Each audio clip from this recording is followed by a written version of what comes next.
প্রশ্ন করি তোমার তার জবাব দাও আমার ইকোটা আরেকটু কমিয়ে দাও এক নাম্বারটা কমিয়ে দাও প্রশ্ন করি তোমার তার জবাব দাও আমার প্রশ্ন করি তোমার তার জবাব দাও আমার না যদি দাও জবাব করব ফাইন তোমার প্রশ্ন করি তোমার তার জবাব দাও আমার প্রশ্ন করি তোমার তার জবাব দাও আমার না যদি দাও জবাব করব ফাইন তোমার ফাইনটা একটু অল্প করে করো পকেটে টাকা নেই নাজিমউদ্দিন ভাই আছে তোমাকে দেবে ধার নেবো আর দাদা আমার দিকে আচ্ছা ঠিক আছে আমি ধার নেবো চলো এখন ব্যাপারে তুমি যদি হেরে যাও নাজিমউদ্দিন ভাই টাকাটা দেবে ঠিক আছে হ্যাঁ কল্লা নিয়ে এসে তোমাকে 90 টাকা দাও এখন ব্যাপার হলো প্রশ্নটা করি তবে চলো জানাজার রুকুয়াত জানাজার রুকুয়াত সিজদা ওই কেন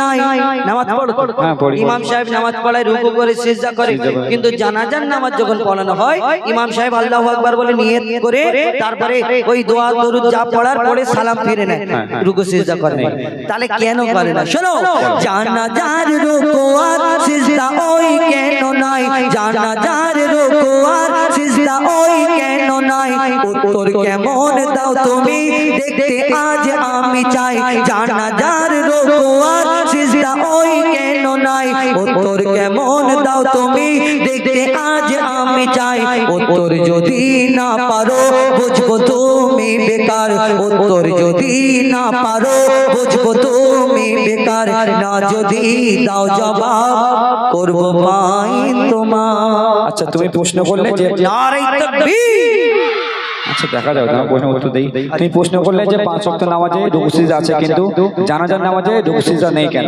তাই তো উত্তর দেবো কি আমি কি তোমার প্রশ্ন আচ্ছা কোচি একবার তাকবীর দাও তো নারে তাকবীর পেশা দাও না শোনো তাহলে উত্তর দিচ্ছি মাইয়াতের সামনে সিজদা যদি করা হয় শুনছো তো নাকি শুনছো মানে আমি কি কালা নাকি আচ্ছা ঠিক আছে শোনো মাইয়াতের সামনে সিজদা যদি করা হয় সেই মাইয়াতের সাথে খোদার শিরক হয়ে যায় মাইয়াতের সামনে সিজদা যদি করা হয় সেই মাইয়াতের সাথে খোদার শিরক হয়ে যায় রুকু ও সিজদার আল্লাহ শুধু হকদার রুকু ও সিজদার আল্লাহ শুধু হকদার দিলাম জবাব তোমার দাও ফাইন এখন আমার নারে তাকবীর একটা উত্তর দে বলে ফাইন এখন বাকি আছে দাঁড়াও না আমার দাদা আছে টেনশন নিচ্ছে কেন আচ্ছা বললে বুঝিয়ে দিই ব্যাপারটা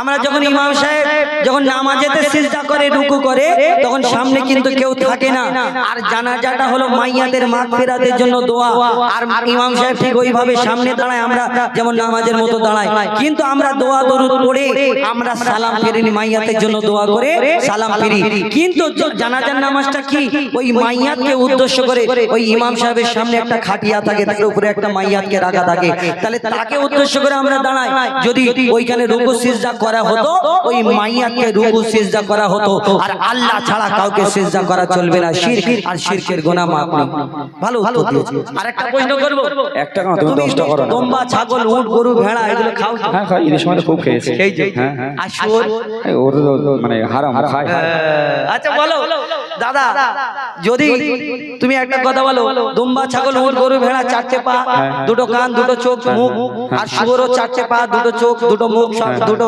কান সব একই শুয়োরের গোশ আবার 1.5 ইঞ্চি মোটা চর্বি দোকানে বিক্রি হয় দেখি ভাই আচ্ছা ওইটা যদি ওইগুলো হালাল হয় এটা কেন হারাম শোনো বলো দুম্বা ছাগল উট গরু ধর্মে হালাল জানি দুম্বা ছাগল উট গরু ধর্মে হালাল জানি শুকর কেন হয় হারাম তার জবাব দাও তুমি দুম্বা ছাগল উট গরু ধর্মে হালাল জানি শুকর কেন হয় হারাম তার জবাব দাও তুমি সময় দিলাম 2 মিনিট তার বেশি আর তো নয় সময় দিলাম 2 মিনিট তার বেশি আর তো নয় না যদি দাও জবাব করব ফাইন তোমার। আচ্ছা 2 মিনিটের জায়গায় যদি 5 মিনিট করলে ভালো হতো না? না জলদি বলো, সময় বেশি নেই। আচ্ছা তুমি প্রশ্ন করলে যে দুম্বা ছাগল উট গরু হালাল কিন্তু শুকর কেন হারাম, তাই তো? শোনো তাহলে মন দিয়ে শুনবে। বলো। শুকর হলো প্রাণঘাতী সব রোগের ভান্ডার, শুকর হলো প্রাণঘাতী সব রোগের ভান্ডার, শুকরের গোশতে তৈরি হয় ক্যান্সার, শুকর হলো প্রাণঘাতী সব রোগের ভান্ডার, শুকরের গোশতে তৈরি হয় ক্যান্সার, চরিত্রহীন এই পশু এর জোড়া নাই গো আর, চরিত্রহীন এই পশু এর জোড়া নাই গো আর, দিলাম জবাব তোমার দাও ফাইন এখন আমার। নারে তাকবীর। কি জ্বালা বলো, দিয়ে দিলাম জবাব। নাজিমউদ্দিন ভাই যা প্রশ্ন করছি সব উত্তর দিয়ে দিচ্ছে, কি হবে বলো? দুটো প্রশ্নের উত্তর তারা আবার পাবো। হ্যাঁ, আরেকটা কথা বলি, এই আমার দোয়ারে নবী বলেছে এই শুয়োরের গোশতে ক্যান্সারের সম্ভাবনা, শুয়োরের গোশ আমার দোয়ারে নবী বলেছেন হারাম, আমরা হারাম মেনে নিয়েছি। মদ খাওয়া চলতো, কিন্তু আমার দোয়ারে নবী যেদিন থেকে বলেছে মদ খাওয়া হারাম, আমরা নবীকে মহব্বত করি, তাই সেই দিন থেকে আমরা মদকে হারাম করে দিয়েছি এই দুনিয়ায়। তাহলে এই শুকরের গোশে ওই ক্যান্সারের সম্ভাবনা রয়েছে 120%, তাই আমরা এটাকে মুসলমানদের জন্য যেটা খেলে উম্মতে মুহাম্মাদির জন্য ক্ষতিকর, সেটা আমার দয়ার নবী হারাম বলে গিয়েছে, তাই আমরা খাই না। যাই হোক ভালো উত্তর দিয়েছে আমার ছাত্র, কিন্তু শেষ হয়ে গেল। শেষ নেই, এবার শুরু হবে খেলা। কেন? তো আমি তোমাকে প্রশ্ন করবো এবার দুটো। তুমি আমাকে, আমি তোমাকে করবো। ঠিক আছে শোনো। সময় মরা মাস ইসলামে খাওয়া যে নয় হারাম, মরা মাছ ইসলামে খাওয়া হারাম। ওই জন্য বলছি দাদা, শুনছো তো এই জন্য বলছিলাম, মন দিয়ে শোনো। মরা মাস ইসলামে খাওয়া যে নয় হারাম, নয় হারাম। হ্যাঁ দাদা কিরকম উঁকি মেরে দেখতে নয় হারাম।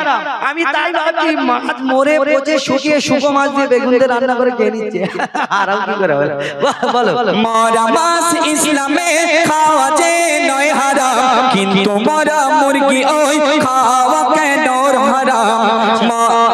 মুরগি জবাই করে দিলে মরে যায় না, জবাইয়ের আগে যেগুলো মরে যায় বা ওই মোটকে দোকানে বিক্রি করে না সেগুলো, সেইগুলো কথা বলছি। মরা মাস ইসলামে খাওয়া যে নয় হারাম, কিন্তু মরা মুরগি ওই খাওয়া কেন হারাম? আশা রাখি এর জবাব দেবে সঠিক আমার, আশা রাখি এর জবাব দেবে সঠিক আমার, না যদি দাও জবাব করবো ফাইন তোমার। বলে মরা মুরগি, তাও ঠিক বলেছো। দেখবে আমরা টুপিওয়ালা দাড়িওয়ালা কোন হোটেলে যদি যাই, ওয়েটার এসে রংকর দেখায় যে এরা হালাল করা, জানে এরা মাল মটকানো খাবে না, কিল মেরে মেরে বিদেল খাবে না। কেন খাবে না? মুসলমান কেন খাই না?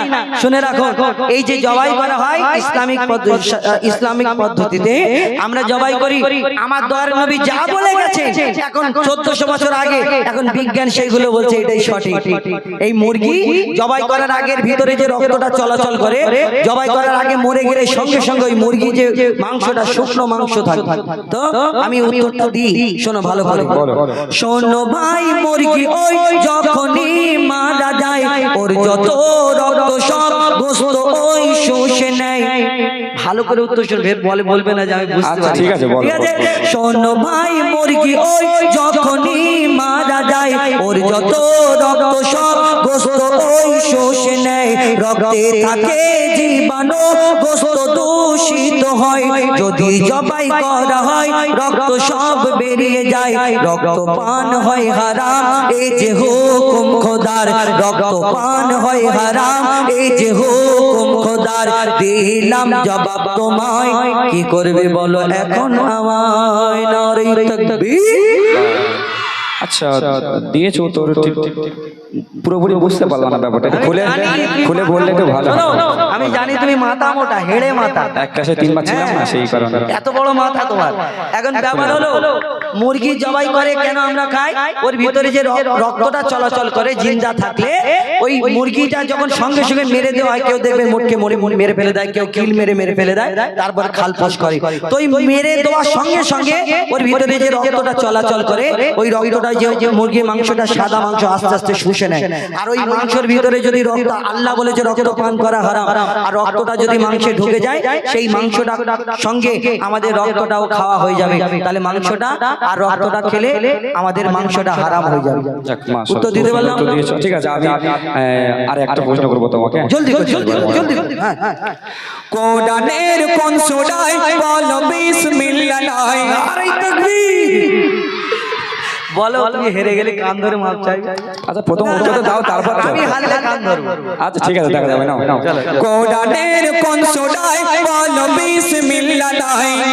কোরআনের কোন সূরায় বলো বিসমিল্লাহ নাই? কেমন তুমি বাহাদুর তার প্রমাণ দেখতে চাই। আমার নাম কি লিখেছে? এমডি বাহাদুর। না, বাহাদুর মানে একটা মহান ব্যক্তি আর কি। এমডি হুজাইফা লিখেছে। বলো, কোরআনের কোন সূরায় বলো বিসমিল্লাহ নাই? কেমন তুমি ওস্তাদ তার প্রমাণ দেখতে চাই। মনে হয় এর জবাব নাই গো কাছে তোমার, মনে হয় এর জবাব নাই গো কাছে তোমার। না যদি দাও জবাব শেষবারের মতো করবো ফাইন তোমার। শেষবার আর প্রথমবার ভুলে যাও, কান ধরে। আচ্ছা, উত্তরটা দাও, দাও, দাও। হ্যাঁ, বলো, বলো। তাহলে মন দিয়ে শুনে নাও ছোট ভাই, তাহলে মন দিয়ে শুনে নাও ছোট ভাই। কোরআনের সূরা, বলবো, কোরআনের সূরা তাওবাতে বিসমিল্লাহ নাই। এবার তুমি হার স্বীকার করো সামনে সবার, এবার তুমি হার স্বীকার করো সামনে সবার। দিলাম জবাব তোমায়, কান ধরার জন্য হও তৈয়ার। নারে তাকবীর। শোনো, আর ঝগড়া করে লাভ নেই, কেন অনেক শিল্পী আছে, ঠিক আছে? হ্যাঁ, শিল্পীকে দেবো, এটা আমাদের নিজেদের লোক। তুমি কান ধরো না। আচ্ছা, কান ধরতে হবে? কানটা ধরে না না, ওইসব জানি না। কান ধরো। ঠিক আছে, আমার ভুল হয়ে গেছে। ভালো করে ধরো। এই তো, আমার ভুল হয়ে গেছে। আর জীবনে লাগবে। এখন পরবর্তী শিল্পী আমাদের শিখা সুলতানার, আমি অনেক